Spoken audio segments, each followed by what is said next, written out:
అందరికీ నమస్కారం. భోగాపురం అంతర్జాతీయ విమానాశ్రయానికి సంబంధించి మొన్ననే ట్రయల్ రన్ నిర్వహించడం మనందరం కూడా చూసాం. చాలా చారిత్రాత్మకమైనటువంటి ఘట్టం.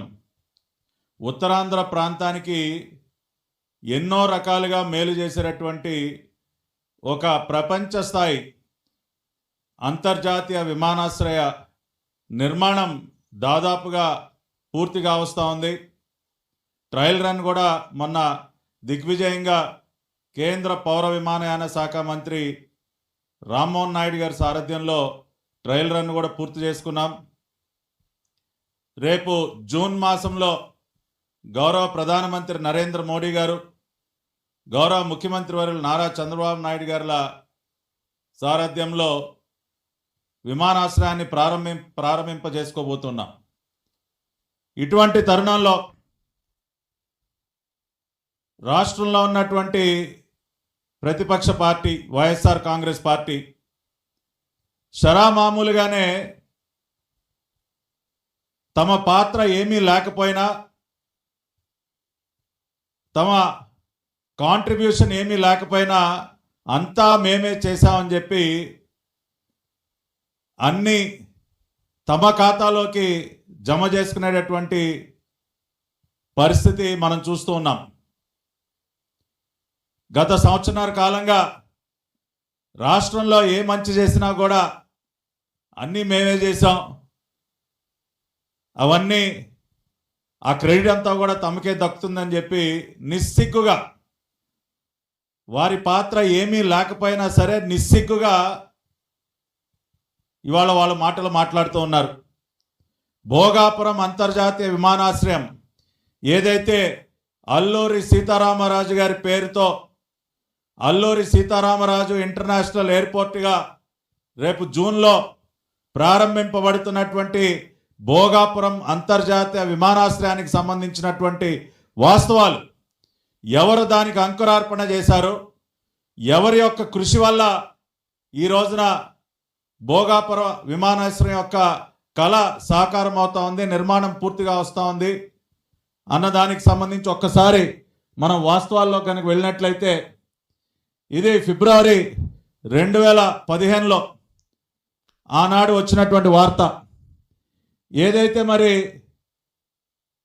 బెంగళూరులో జరుగుతున్నటువంటి ఎయిర్ షో, ఇంటర్నేషనల్ ఎయిర్ షోలో నారా చంద్రబాబు నాయుడు గారు పాల్గొన్నటువంటి దృశ్యం, ఆ రోజున కేంద్ర పౌర విమానయాన శాఖ మంత్రిగా ఉన్నటువంటి అశోక్ గజపతిరాజు గారు, అదేవిధంగా చంద్రబాబు నాయుడు గారు, ఆనాటి కేంద్ర సహాయ మంత్రి సుజనా చౌదరి గారు, వీరందరూ కూడా ఇంటర్నేషనల్ ఎయిర్ షో బెంగళూరులో పాల్గొన్న సందర్భంలో వారు ఆ రోజున ప్రకటించారు, భోగాపురంలో ఒక అంతర్జాతీయ విమానాశ్రయ నిర్మాణానికి మేము పూనుకుంటున్నామని చెప్పి ప్రకటిస్తూ వారు మాట్లాడినటువంటి వివరాలు కూడా ఈ వార్తలో మనం చూడొచ్చు.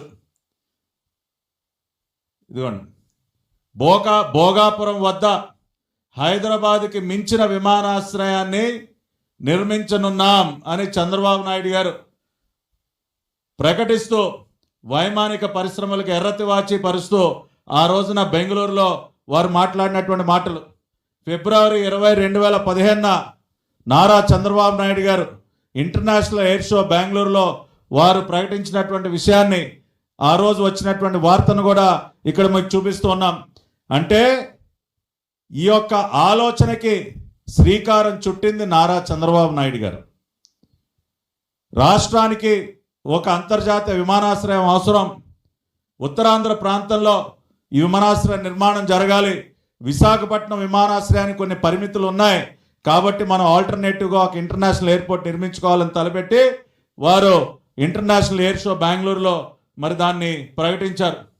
అదేవిధంగా మరి ఆ తర్వాత ఆ ప్రకటన చేసిన తర్వాత ఏదైతే ఉందో మీరు చూసినట్లయితే అనేక జీవోలు విడుదల చేసి ఫిబ్రవరిలో మరి వారు ప్రకటించిన తర్వాత జీవో నంబర్ 63 డేటెడ్ 25/2015 ఈ జీవో ఏంటన్నది ఒకసారి మీరు చూసినట్లయితే, development of greenfield airport at Bhogapuram, proposal for formation of SPV named Bhogapuram international airport. అంటే ఒక ప్రత్యేక స్పెషల్ పర్పస్ వెహికల్ని క్రియేట్ చేస్తూ భోగాపురం ఇంటర్నేషనల్ ఎయిర్పోర్ట్ నిర్మాణానికి ఒక ఎస్పీవీని క్రియేట్ చేస్తూ Bhogapuram international airport company limited అని ఒక జీవో నంబర్ 63/25/2015 విడుదల చేసింది నారా చంద్రబాబు నాయుడు గారి ప్రభుత్వం, ఆనాటి ఎన్డీఏ ప్రభుత్వం. మరి ఈ వాస్తవాలన్నీ ఈ విధంగా ఉంటే ఈ రోజున నిస్సిగ్గుగా జగన్ రెడ్డి మాట్లాడుతూ ఉన్నాడు, వైసీపీ నాయకులు మాట్లాడుతూ ఉన్నారు. అదేవిధంగా మీరు చూసినట్లయితే ఆ తర్వాత 22/5/2025 మీరు చూసినట్టు ఇది ల్యాండ్కి సంబంధించి 7/10/2015 భోగాపురం ఇంటర్నేషనల్ ఎయిర్పోర్ట్కి సంబంధించి ఒక చైర్మన్ని ఇతరత్ర అధికారులందరినీ కూడా ఫుల్ టైం మేనేజింగ్ డైరెక్టర్ని కూడా నియమిస్తూ జీవో నంబర్ 20ని ఆ రోజున విడుదల చేయడం జరిగింది 7/10/2015. అదేవిధంగా 14/10/2015 డాక్టర్ ఎం వెంకటేశ్వర్లు ఆయన్ని managing director Bhogapuram international airport corporation నియమిస్తూ విడుదల చేసినటువంటి జీవో ఆనాటి చంద్రబాబు నాయుడు గారి ప్రభుత్వం. అంతేకాకుండా జీవో నంబర్ 254 మనం చూసినట్లయితే దీనిలో deputation of special grade deputy collector and deputy collectors for land pooling Bhogapuram international ఎయిర్పోర్ట్కి సంబంధించినటువంటి భూసేకరణ కోసం ఒక ప్రత్యేక విభాగాన్ని, ప్రత్యేక అధికార బృందాన్ని నియమిస్తూ విడుదల చేసినటువంటి జీవో నంబర్ 254. అది కూడా మీరు ఇక్కడ చాలా స్పష్టంగా చూడొచ్చు. అంతేకాకుండా మీరు గమనించినట్లయితే ఇది చాలా ముఖ్యమైనటువంటి document. Ministry of civil aviation government of India dated 27/1/2016 ఏదైతే సైట్ క్లియరెన్స్ భోగాపురం వద్ద ఇంటర్నేషనల్ ఎయిర్పోర్ట్ నిర్మాణానికి సంబంధించి సైట్ క్లియరెన్స్ని అందిస్తూ గవర్నమెంట్ ఆఫ్ ఇండియా వారు మరి రాష్ట్ర ప్రభుత్వానికి రాసినటువంటి లేఖ, government of India ministry of civil aviation infrastructure corporation of Andhra Pradesh Shri K Sambasiva Rao vice chairman and managing director వారికి రాస్తూ వారు grant of site clearance for setting up of a greenfield airport in Andhra Pradesh state Bhogapuram in Vizianagaram district. అంటే మిగతా నెల్లూరు వద్ద కానివ్వండి, ఒరవకల్ వద్ద కానివ్వండి, భోగాపురం వద్ద కానివ్వండి, ఇటువంటి విమానాశ్రయాలకి సైట్ క్లియరెన్స్ ఇస్తూ గవర్నమెంట్ ఆఫ్ ఇండియా వారు 27/1/2016 ఇచ్చినటువంటి సైట్ క్లియరెన్స్. ఏమండి జగన్ రెడ్డి గారు, ఈ సైట్ క్లియరెన్స్ తమరు తీసుకొచ్చారా? ఇవాళ అన్నీ నేనే చేశానని చెప్తా ఉన్నారు కదా. భోగాపురం అంతర్జాతీయ విమానాశ్రయానికి సైట్ క్లియరెన్స్ తీసుకొచ్చింది మీరా, నారా చంద్రబాబు నాయుడు గారా? ఈ డాక్యుమెంట్కి ఏం సమాధానం చెప్తారు?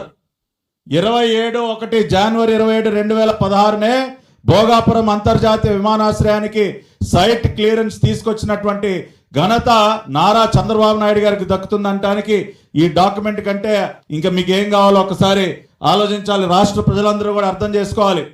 భోగాపురం విమానాశ్రయానికి సైట్ క్లియరెన్స్ తీసుకొచ్చింది నారా చంద్రబాబు నాయుడు గారు. దానికి ఒక ఎవిడెన్స్ ఈ రోజున ఈ డాక్యుమెంట్ అని ఇవాళ మీ ముందు చూపిస్తూ ఉన్నాం. అంతేకాకుండా ఆ తర్వాత జీవో నంబర్ 64 ఇది చూసినట్లయితే ఎక్విజిషన్ ఆఫ్ ల్యాండ్, దీనికి సంబంధించి మంచి కాంపెన్సేషన్ ఇచ్చి, అంటే రైతులకు ఏమాత్రం కూడా నష్టం కలగకుండా వాళ్ళకి మంచి కాంపెన్సేషన్ ఇస్తూ ఎకరానికి ఇంత అని చెప్పి జీవో నంబర్ 64 9/6/2016 ద్వారా విడుదల చేసినటువంటి GO. Fixation of higher compensation under land acquisition act 2013. అంటే రైతులకు ఏమాత్రం నష్టం కలగకుండా అత్యధిక కాంపెన్సేషన్ ఇస్తూ ఆ రోజున విడుదల చేసినటువంటి జీవో నంబర్ 64 డేటెడ్ 9/6/2016. ఇవన్నీ మీరు విడుదల చేశారా జగన్ రెడ్డి గారు? భోగాపురం విమానాశ్రయ నిర్మాణానికి అంకురార్పణ ఎవరు చేశారు? ఆ రోజున ప్రకటించింది చంద్రబాబు నాయుడు గారు. ఆ తర్వాత భోగాపురం విమానాశ్రయ నిర్మాణానికి ఎస్పీవీ ఏర్పాటు చేసింది చంద్రబాబు నాయుడు గారు. దానికి అధికారులు నిర్మించింది చంద్రబాబు నాయుడు గారు. సైట్ క్లియరెన్స్ అనుమతి తీసుకొచ్చింది చంద్రబాబు నాయుడు గారు. అత్యధిక కాంపెన్సేషన్ అందిస్తూ జీవోలు విడుదల చేసింది నారా చంద్రబాబు నాయుడు గారు. అంతేకాకుండా మీరు చూసినట్లయితే ఇది కూడా ఇంకొక ఇంపార్టెంట్ డాక్యుమెంట్. ఇది 7/10/2016 అక్టోబర్ 7, 2016 మీరు చూసినట్లయితే భోగాపురం ఇంటర్నేషనల్ ఎయిర్పోర్ట్ కార్పొరేషన్కి ministry of civil aviation government of India in principle approval ఇస్తూ ముందుగానేమో జనవరి నెలలో సైట్ క్లియరెన్స్ ఇచ్చారు. తర్వాత 2016 అక్టోబర్ 7వ తేదీన ఇన్ ప్రిన్సిపల్ అప్రూవల్ ఇచ్చింది గవర్నమెంట్ ఆఫ్ ఇండియా. దానికి సంబంధించి the competent authority has granted the in principle approval for setting up of a Bhogapuram international greenfield airport for public use in Vizianagaram district. ఎప్పుడు ఇచ్చారు ఇది? అక్టోబర్ 7, 2016. ఆ రోజు నీ రాష్ట్రానికి ముఖ్యమంత్రి ఎవరు? నారా చంద్రబాబు నాయుడు గారు. ఏమయ్య జగన్ రెడ్డి, కొద్దిగా సిగ్గుందా నీకు? సైట్ క్లియరెన్స్ తీసుకొచ్చింది నారా చంద్రబాబు నాయుడు గారు. ఇన్ ప్రిన్సిపల్ అప్రూవల్ తీసుకొచ్చింది నారా చంద్రబాబు నాయుడు గారు. దానికి సంబంధించినటువంటి డాక్యుమెంట్స్ అన్ని ఇవాళ ప్రజల ముందు ఉంచుతూ ఉన్నాం. ఇవాళ గత వారం 10 రోజులుగా తెగ మొరుగుతున్నటువంటి వైసీపీ పేటీఎం కుక్కలు, వైసీపీ పేటీఎం డాగ్స్ ఏవైతే ఉన్నాయో చంద్రబాబు నాయుడు గారు క్రెడిట్ చోరీ చేస్తా ఉన్నారంట. ఆ కర్మ మాకెందుకు పట్టిందయా? ఇవాళ క్రెడిట్ చోరీ చేస్తున్నది మీరు. నిస్సిగ్గుగా మీ పాత్ర ఏమీ లేకపోయినా, ఇవాళ భోగాపురం ఎయిర్పోర్ట్ నిర్మాణానికి సంబంధించి మీ కృషి ఏమీ లేకపోయినా, క్లియరెన్సెస్ ఏమీ మీరు తీసుకురాకపోయినా అంతా మేమే చేశామని చెప్పి గతంలోనే అడ్డుకున్నారు. జగన్మోహన్ రెడ్డి అసలు విమానాశ్రయం అవసరం అని మాట్లాడాడు. విమానాశ్రయ నిర్మాణాన్ని ఎట్టి పరిస్థితుల్లో అడ్డుకుంటానని మాట్లాడాడు. ఆ వీడియోలన్నీ కూడా ప్రదర్శిస్తూ ఉన్నాం. అన్ని రకాలుగా అడ్డుకునే ప్రయత్నాలు చేసి ఇవాళ క్రెడిట్ చోరీ అని మాట్లాడతారా? ఎస్, నిజమైన క్రెడిట్ నారా చంద్రబాబు నాయుడు గారికే దక్కుతుంది. దానికి సాక్ష్యం ఈ డాక్యుమెంట్స్. సైట్ క్లియరెన్స్ కానీ ఇన్ ప్రిన్సిపల్ అప్రూవల్ కానీ తీసుకొచ్చిన చంద్రబాబు నాయుడు గారు అని చెప్పడానికి ఇంతకంటే ఆధారాలు ఏం కావాలయ్యా?